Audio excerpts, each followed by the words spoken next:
Language is indeed a martial art. 语言是一门武术，是功夫的样子。You've seen these music video clips come out from people like namely Huang Mingzhi from Malaysia and different artists around. There's this war going on and it's starting in the world of the arts. And although these are singing, music, other types of art going around, I would say that the key art that's being used here is the ancient martial art of language. You've seen me breaking down some of these songs and other clips that are going out there in Chinese and other languages into English, into Thai, and to make these things more available and just to bring a realization to audiences around the world, because language is one of the most powerful arts. There's a saying, 分而治之. 分 means to divide. 而, and once that happens, you will 治, govern or be able to control 治, these people. And so 分而治之 is what is being done right now, and language is the key weapon in doing that. For me, as somebody who's spoken a bunch of languages since I was a kid, and it's really funny when you look in the comments section, because a lot of the time when people from Asian countries see my face initially, they have all of these preconceptions of what the background of somebody that I look like should be. And so then they'll come and attack me, say, oh, you don't understand, or you don't really speak. I've been speaking these languages since I was a kid, but they just assume all of these Western stereotypes on me without actually realizing my own background. And this is all part of it. It's dividing, it's breaking people into gangs. Let me tell you a story, and I hope that maybe this can show you where I'm coming from. I've shared this story before in some of my clips years back, but I think it's very relevant for what's going on now. When I first finished my book, Cracking Thai Fundamentals, it was like 18 years in the making. I started Cracking Thai Fundamentals when a bunch of journalists and people in UN and government organizations here in Thailand, they just lost heart in learning the language. One of the reasons why they lost heart is because people just wouldn't understand them if they tried to speak the language to them. The language they were learning wasn't the actual language that people were speaking, and even their native speaker teachers, possibly in their best interest, thinking that they had good intentions, were making the language even more confusing. Whenever a question was asked that they couldn't answer, they'd say, oh, you don't have to know that. So I initially put this course together to try and demystify the language, and it was running for 17 years. I finally put the book out. Now, when I went to these book launches, we would have a mixture of foreigners and Thais, often their Thai partners, and it just happens that here in Thailand, the majority of these Thai partners were ladies. And in one of these first events that I did when I was doing the book launch, back about 4 or 5 years ago, this lady took me aside and she said, ฝรั่งรู้มากไม่ดีนะ and she was dead serious. That means ฝรั่ง, or Westerners, in Chinese you would say 老外, or in Cantonese 鬼佬. If they know too much, it's not good. It's dangerous. And they actually felt very uncomfortable having these people who were by their side, some of them for many, many years, 10 years, 20 years, they've had this person by their side that has had this veil of ignorance over them. All of a sudden, she's realizing that possibly this veil is going to be lifted. And for her, that was threatening. I could go further because I've actually been called into situations over the past 25, 30 years in this part of the world where sometimes you've had a foreigner sitting in there, and I'm not just talking about Western foreigners. I've seen foreigners from other Asian countries here in Thailand or in Indonesia, from different places around the region. And when they're in a country where they don't speak the language and don't totally get the culture, and the people around them know that, even the people they love, well then that sets the scene of what's permissible. And you wouldn't believe some of the stuff that these people speak about right in front of them because they know that they're not going to understand. Sometimes they'll do it with a smiling face, and this person sitting there, yeah, they know they don't understand it. Maybe they know possibly they're being spoken about, but that's okay. It's all fun and games. They can go and do their thing. But honestly, when I've sat and listened to some of this stuff, it's truly sinister. It's not all the time, and I'm not saying that every time that somebody speaks in a foreign language near you, they're speaking about you. That's not the point. But what I'm saying is, ignorance of language is used as a weapon, and ultimately it can come back and harm somebody because of that ignorance. So when we have a look at what's happening in the world today, Many different countries are using languages in different ways as a martial art. Martial art in this sense, martial, having anything to do with war or warfare. So the opposite of 分而治之, divide and conquer, became a revolutionary catch cry in mainland China around 1943. So the opposite is 团结就是力量.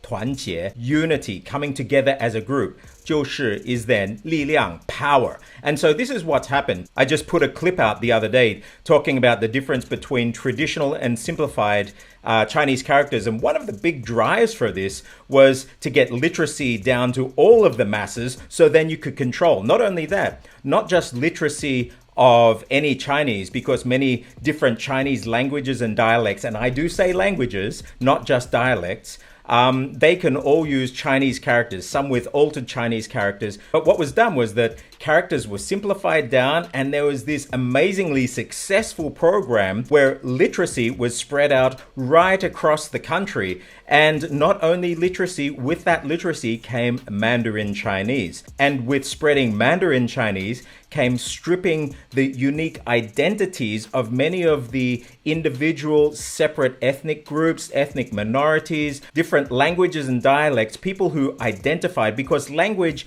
isn't just a tool of communication. For many people, language is your identity. And so in taking away things like Cantonese, Hokkien, Hakka, all of these languages from all over China, yeah, sure, there have been efforts where these languages have been preserved and kept there, but they've been kept at arm's length. The predominant force must be Mandarin Chinese. And so this was spread across there. And you can see in places like Hong Kong, where Cantonese is the predominant language there, there have been active measures to try and uproot Cantonese from the new generation and try and supplant it with Mandarin, because in taking Cantonese away, you're also taking their identity, and it comes back to 分而治之. If you can divide them from their identity and from that local language, from Cantonese, well, then you can rule them and conquer them, because you're all speaking the same language and they're part of your team now, not the other team. This has happened in places like Indonesia as well.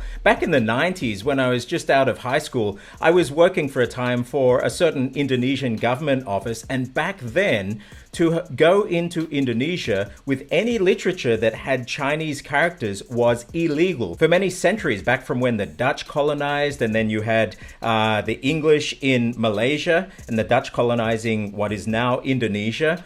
And way up until now, you can see, one, they got rid of all of the traditional ways that we used to write the language. So for Javanese, Balinese, Sundanese, they have these beautiful, amazing scripts, some of them based on the Indic alphabet, and they fit the languages like a glove. And they supplanted these with Roman spelling. Now, first in Indonesia, you had one that was based on Dutch phonetics. Now it's been standardized. In Malaysia, you see that the Romanization is closer to English standards. But now you're seeing a resurgence in Malaysia, actually, especially from the Muslim community, that's really pushing to get back the Jawi letters, the Arabic script that's used to write Malay. And with bringing this script back, you're bringing the identity, but it's scary to some people, to those people who want to use language as a tool of unification and control, rather than celebrating the differences and the ethnic identities. Malaysia, where that singer Huang Mingzhi comes from, is a perfect example, because you have so many different Chinese dialects, different Malay dialects. You have the Indian diaspora there, so they speak Tamil and different Indic languages. You have this huge melting pot. And while Malaysia is a bit of a different story, because language and separating language, keeping the Chinese speaking Chinese languages, keeping the Indian speaking their Indic languages, because that keeps them in their groups. It's almost creating these barriers that are going to ensure that you're able to divide them and control them from way up top. What mainland China has done is spreading Mandarin, the simplification of characters, and then trying to unite all Chinese people, no matter what country they are, and instilling this feeling that they're all part of the mother country, because then that gives them the opportunity then to step in and control all of that. In Chinese, the term used for what we see happening is 三战, the three wars. And so the first war from these three wars is 语战.语战, that means the public war, public opinion through social media, through the way that you're creating narratives, all of this stuff that you see happening in social media and with influencers and all of this stuff, this is 语战. Even when you see the pinkies or the 五毛 from China, these people who are fighting and trolling on discussion threads in social media, this is all part of this 语战 war, the public opinion war that's at grassroots level. The second war, the 二战, from the 三战, the three wars, is 心理战. 心理, 心 is your heart or your mind. They're one in the same in most Asian cultures. So the war of the mind, and this is basically what we refer to in English as psyops, psychological operations. And so these are these overall narratives that are being used to try and get the world to shift their thinking, to feel, oh, well, maybe we shouldn't say that. That's being cruel. We shouldn't have those thoughts. And then also instill fear into people who are potential enemies as well. And so be careful. You see what we did to these people? This could happen to you. This is all part of the 心理战. It's using push and pull, carrot and stick at global levels to try and manipulate opinion, because if you've won the war before a bullet's been fired, well then you've truly won the war. And so we have the 语战, the public opinion, and the 心理战, the psychological war that's being fought. And then finally, 第三, the third of these three wars, is the 法律战. So that's the legal war. We can see this through Europe right now, where international law is being used as a weapon. And we can see across Asia as well, where sanctions and different things are being used to try and manipulate and control the narrative and manipulate and control what goes on to give one side or the other an advantage. Wow, that got heavy really quick. But seriously, I really think that this is more than just something fun where we go down onto the streets and surprise people with language. As we move forward, and whether you like it or not, whether you agree or not, there is a war going on. And so you're going to at least have to be aware of what's going on. You're going to see people rising up maybe against Asians and associating all Asian people with the CCP, with the Chinese Communist Party. And what I think we can do now is nip that in the bud and separate language from cultures, from politics. And one way to do that is to be totally aware of what's going on. I'm trying to put these clips out just to at least sort of stand in the middle and say, this is what this means. This is what this side is saying to the other. This is what the hidden message is in the song that this person's put out, or the work of art, or the essay that this person's written, which may be by native speakers of the language that they do it in. They totally get it, but it's completely oblivious to anybody outside of that. But the world needs to be seeing what's going on, especially what's going on with China and the Chinese populations around the world. So I hope that my clips can help people at least understand what's going on there. And one thing I'd really like to do is just say, look, don't associate the Chinese language with the CCP. See it the other way around. See all of the Chinese communities around the world as these rich cultures. They are this Chinese culture that goes back thousands of years. Heck, sometimes they're not Chinese culture like that. They might be minorities. They might be the Tibetans or the Uyghurs or whatever it is. Let's celebrate those differences. Let's celebrate these minority languages. Let's celebrate Cantonese, Hakka, Hokkien, all of these languages around the place.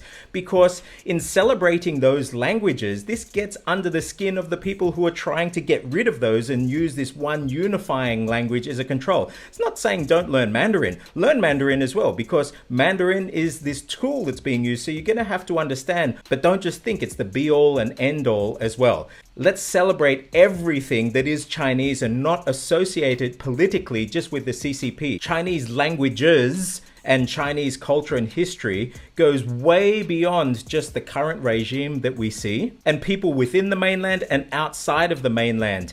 They're not wrong to feel an affinity and even pride with this Chinese identity, and they should be able to feel this pride with their Chinese identity without feeling that there are going to be negative repercussions from the outside, from the West, especially as it gets hotter and you see these heated arguments going between the mainland and the West back and forth. It's really important as adults, as people who have grown up in a society where we learn critical thinking, where we're able to have 2, 3, 4 different opinions and speak to each other as rational human beings. Well, I don't know if that's happening these days, but hey, we should be able to do that, and we should not be able to put into prison for having those thoughts. We're lucky to be in places where we're not put into prison for having those thoughts.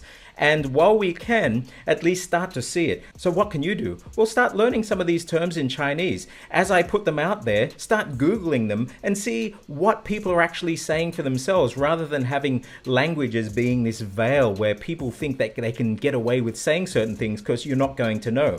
Learn Chinese. Heck, it's not giving in to them to learn Chinese. You're learning it as a martial art to be able to give you extra power, extra leverage. Not just Mandarin, learn different dialects. Start reviving the dialects with the people around you. Let them be proud of the dialects and the different minorities that they belong to, and let them be proud of their Chinese-ness without having that be associated with the CCP. Anyway, those are just my ideas as somebody who speaks a lot of languages from this region, and I see the beauty and how rich things are here, and it would be really sad to have those things just taken away because this juggernaut is coming just to sort of standardize and make everything this one bland vanilla version that then is easily controlled. Enjoy and celebrate the richness of the diversity that is around you.